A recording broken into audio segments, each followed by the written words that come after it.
Okay, we're good.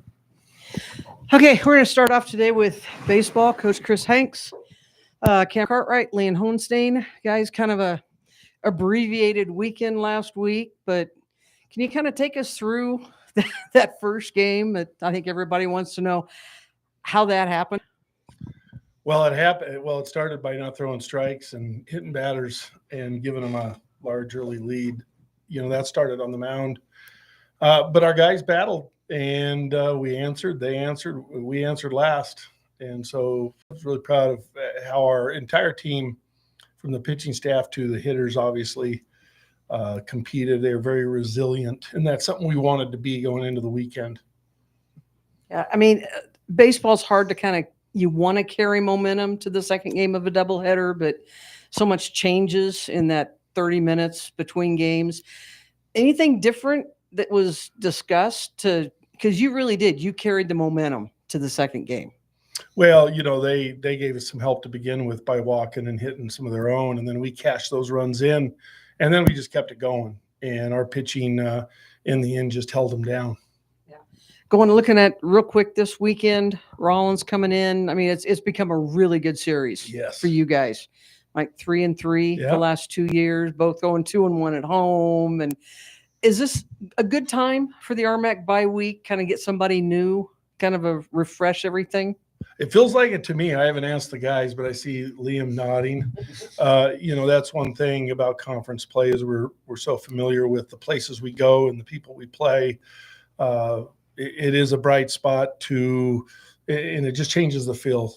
They're big games because they're a very good program and it's a good matchup. But it's somebody new. The weather looks like it's going to be good.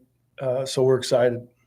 Liam, yeah. Is it just time for somebody new to look at? Oh, absolutely. Something to break up a little bit before the RMACs.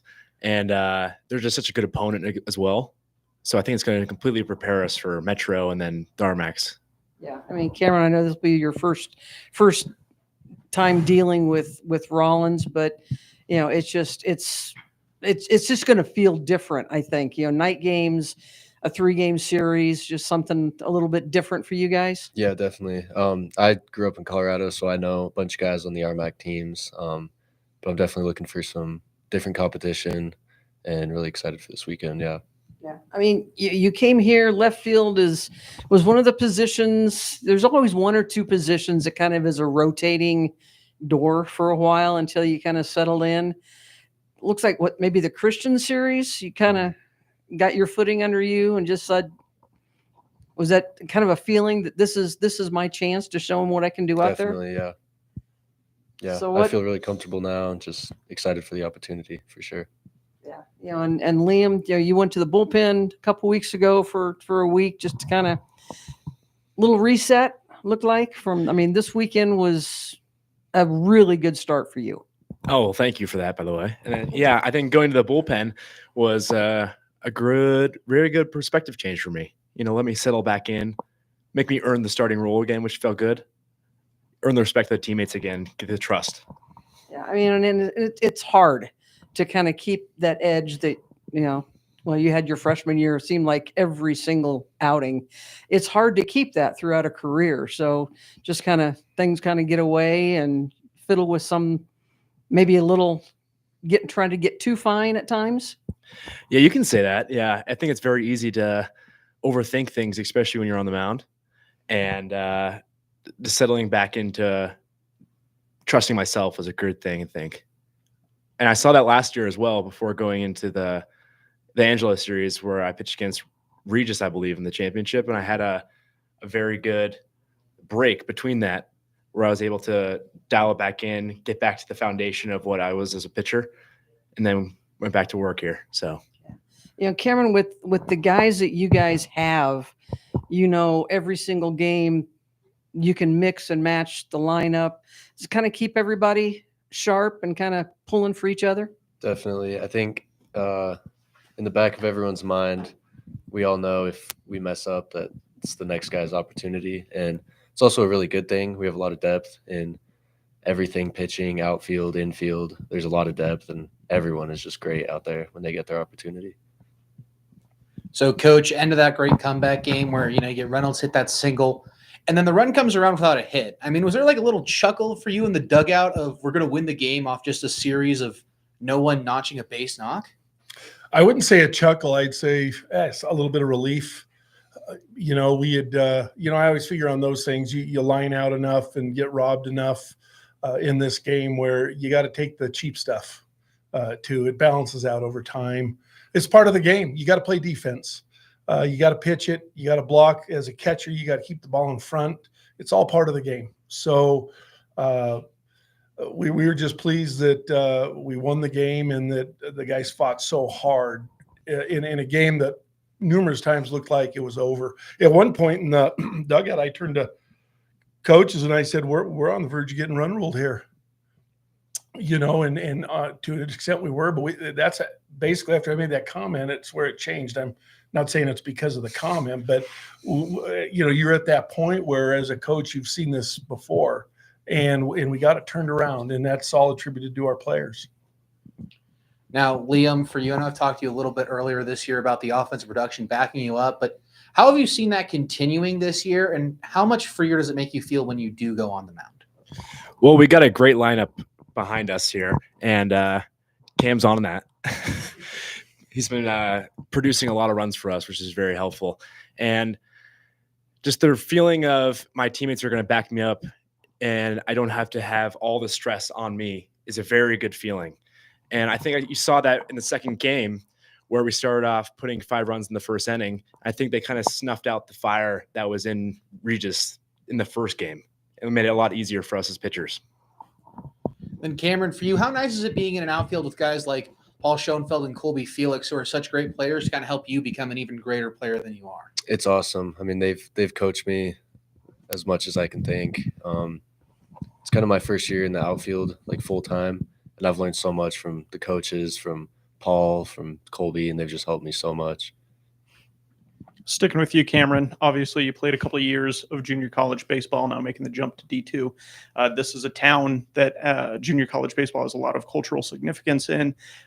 What's that jump been like, and what are some major differences between the two that you've seen in your experience playing both levels?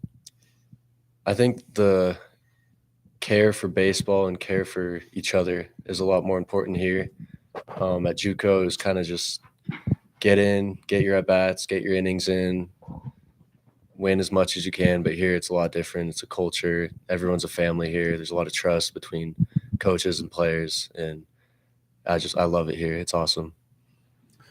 Coach Hanks, obviously, Cameron, one of the outfielders, you have so much depth in every position. And kind of just talk about the growth that the depth has shown throughout the year. I mean, you could put any lineup any day and you could have the same result. I mean, how exciting is that for you this year?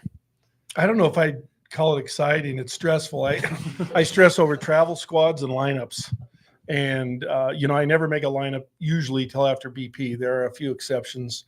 But, you're always dialing it down to those last 2 guys, whatever those spots are. And, a lot of times I've got my eye on 2 guys for the DH spot, or maybe it's an outfield spot or third base or whatever. And you just try to determine who seems most engaged, locked in on time, because it does change in anybody day to day a little bit. And you just want to try to make the best lineup. But every time we make a lineup, we leave a heck of a team on the bench, 1 through 9. I really feel like we can roll out a second team, whatever day that is, and be highly competitive against anybody. In our program, we call it team of the moment. So the team of the moment is the one on the lineup card, and that can change in the 3rd, the 5th, the 7th, the 9th. Anytime somebody new comes in, that's the new team of the moment, and the responsibility is to be the best you can. And for you, Liam, I know the pitching staff has just so much depth this year. You guys talked about from the beginning of the year, you're going to rely on your pitching staff to really bolster you guys this way. Talk about, I mean, you've had your ups and downs, but you're doing really well right now. But you have guys like Andrew Pogue who've come into big roles. Ethan Voss has been one of the leaders this year from the bullpen to the starting. How nice is that to have that depth right behind you every game, that if I'm not going to get it done, this guy's going to get it done every time as well? Well said. Absolutely. It takes a lot of stress off me for sure. Because then all I have to get in my head is I can just only go 3 innings, 4 innings, whatever our team needs. And I just pass it on to the next guy and they're going to take care of business. And I don't have to stress at all. It makes it very, very easy for me. So, Coach, in saying depth, have you noticed any unique issues with trying to build, a better team relationship or trust when there is somebody who maybe isn't on the field as much, getting on the field in game time? Are you talking about, does it create controversy? But like, how much is there any struggles creating that trust of like, okay, I don't have to stress, the guy behind me is fine? That might be a question for the players. I think that from our standpoint, we know we can, a guy can be off or a guy can get injured and we maybe don't lose a beat. I think that internally we try to help these guys learn how to compete against each other while still being teammates. And that's really important. And, we tell the guys when the game finds you, it needs to find you ready. And they know that, and we preach it. And I think our guys that are on the bench do a wonderful job for the most part, being ready to go when their name's called. And then for you guys, Friday night, ballpark naming night, do you guys feel any extra pressure to kind of bring in the stadium's name with a good vibe to it? Do you want to camera me? Either of you guys. I don't feel any pressure at all. I feel like everyone in this town supports us no matter what, and I don't think there's any other extra pressure, even though it's a big series for us. And lastly, Coach, for you, third base seems like it's been kind of between Romans and Izar to this point. What are you seeing that you like out of both guys that are keeping you, flip flopping them in the lineup? Well, Romans tends to be a little better against higher velocity kids. Izor maybe has a little better bat to ball skills. He's a little better with the execution game, meaning hit and run, the bunting game. And so really with that, as much as anything, I'm looking at who somebody's throwing, because we've scouted things, and I have pretty well in my mind which guy's going to face which pitchers. And both guys have done well and have really earned the right to be the starter. But that's just not the way it's going to go. We're going to split time there probably. All right, we'll go to a question of the day now. You could actually do Raiders. Raiders. This one. This week's question is, if you could go back to any moment in sports history, where would you go and why? It could be Raiders. Are you asking me? It's for everyone here. Yeah. Well, I'll answer first. That is such an easy question. If I could go back in time, I would be center ice to watch the U.S. beat the Soviets in hockey in the 1980 Olympics. Oh my God. I don't know if I have anything. You got something. Cam, you go. Where would you go? I would go back to the Blue Jays and Rangers playoff game. I think it was game 4 or 5 at Toronto when Jose Bautista hit a 3-run homer. The big old bat flip? Yep. That one? Yeah. I think I would go back on my couch as a kid. I'm watching the Eagles play the Patriots in the Super Bowl, and we stopped Gronk from getting the final catch at the end there.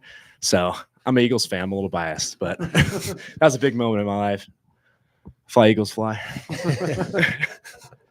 All right. Well, yeah. Thank you, and good luck this weekend. Thanks, guys. Thank you. I'll tell you, there's one thing that trumps